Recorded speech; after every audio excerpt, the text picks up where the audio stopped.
Let's say you want to farm for the Beastman weapons, but you're low level and have no upgrades. Fortunately, it's not too difficult to kill the Beastmen. There's two methods for getting the cleaver, one which is the most efficient method, and one which is the earliest available method.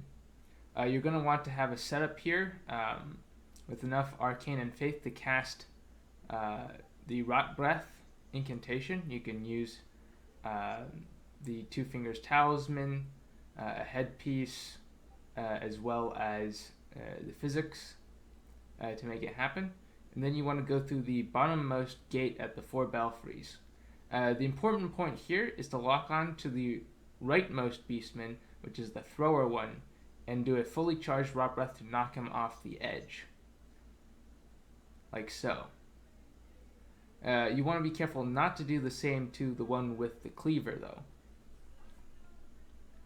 So wait until it maneuvers itself a little bit further away from the edge, and then hit it with the rod. Now, if you're worried about safety, you can use blood flies to kill it from here, but this will take a very long period of time, especially since it tends to wander back and forth right underneath you, and so the blood flies tend to get stuck on the floor that you're standing on.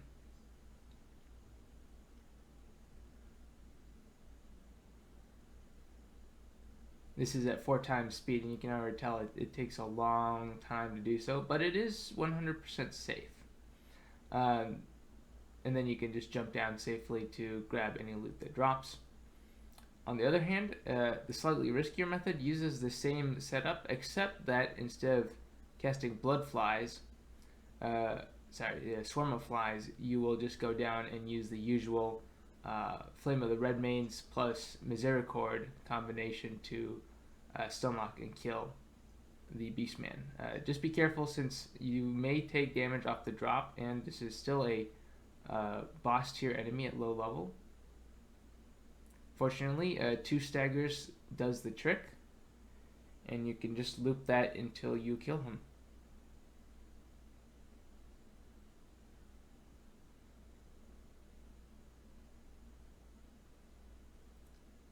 The second method is going to be similar to this, except that you will want to have already beaten the Godskin Duo boss, so you can make use of the Beside the Great Bridge Site of Grace.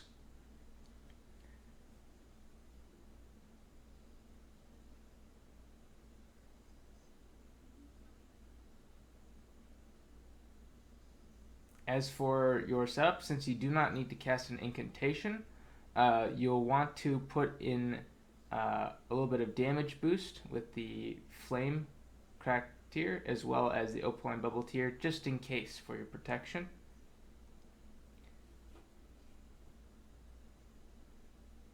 Take the elevator down and make sure you have some kind of throwing item, say throwing knives, as well as your farming gear. And the Cerulean Dagger Talisman is also advised, since that will make it a little bit easier.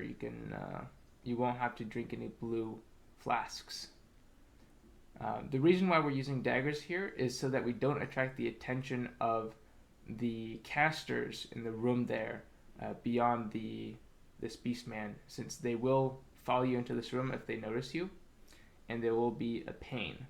But we can lure just this Beastman in like so, and continue to spam the Flame of the Redmanes.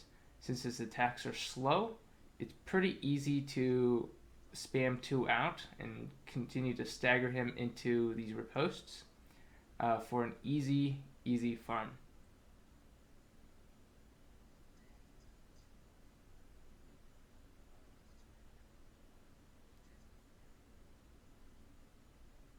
There you go.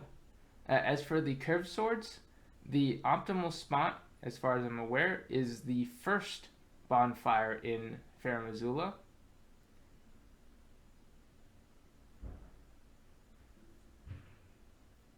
Right outside of it, there are 2 beastmen, and what you're going to want to do is very quickly stagger and kill this one here, as the second one will aggro on you almost immediately. So you'll want to be within riposte frames or right afterwards when it approaches.